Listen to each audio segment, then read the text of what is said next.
Сегодняшняя прогулка по Харьковскому саду имени Шевченко.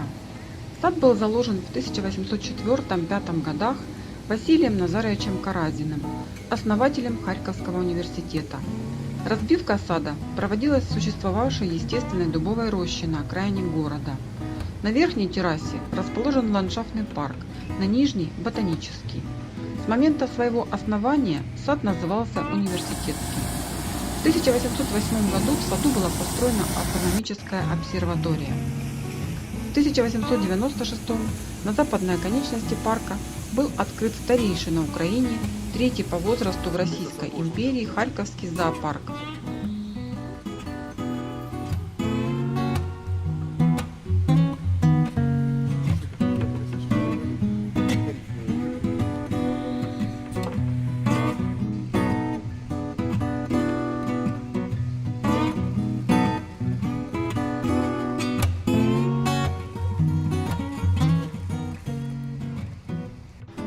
В 30-е годы XX века была проведена реконструкция парка.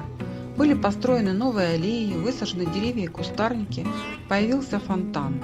После открытия памятника Тарасу Григорьевичу Шевченко в 1935 году сад был переименован в честь поэта.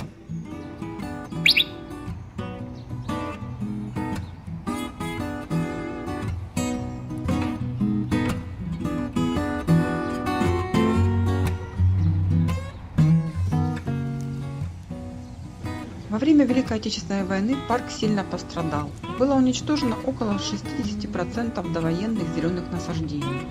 Во время оккупации параллельную Сумской улице аллею от ветеринарного института до памятника Шевченко немцы превратили в воинское захоронение для высоких военных чинов.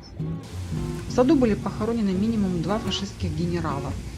После окончательного освобождения города в 1943 году оккупационное кладбище было уничтожено, захоронения перенесены.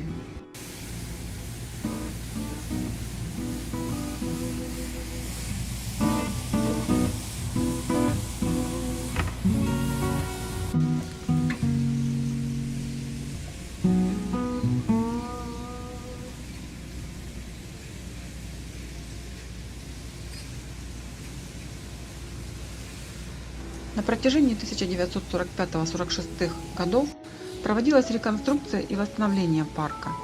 В рамках подготовки к 300-летию города в 1955 году в западной части сада была построена каскадная лестница.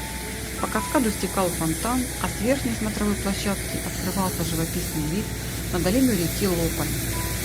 В 1963 году в парке в стиле модернизм построили киноконцертный зал «Украина», вмещающий 1750 зрителей.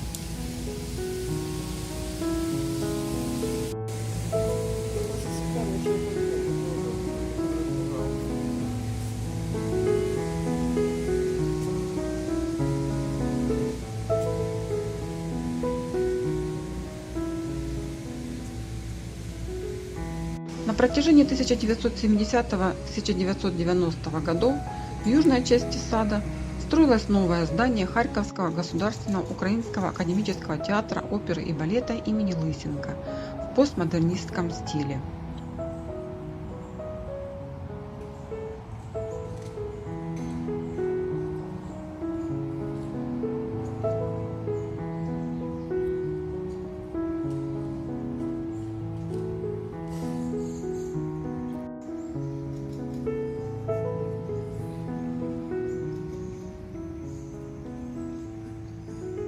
Интересные факты о саде Шевченко.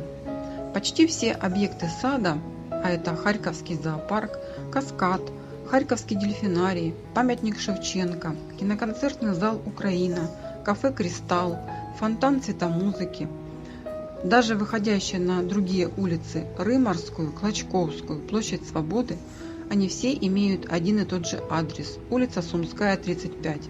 Независимо, собственно, от расстояния от улицы Сумской. Поскольку Харьков является самым крупным городом Земли на 50-й параллели, крупнее Кракова, Праги, Майнца, Усть-Каменогорска, в октябре 2010 года в саду открыт памятный знак «50-я параллель». Причем сама широта в виде линии выложена на тротуарном покрытии. В центре знака установлен бронзовый круг диаметром 2 метра с картой и нанесенными расстояниями от Харькова до различных столиц мира, а широту обозначают прерывистой линией 20 медных табличек.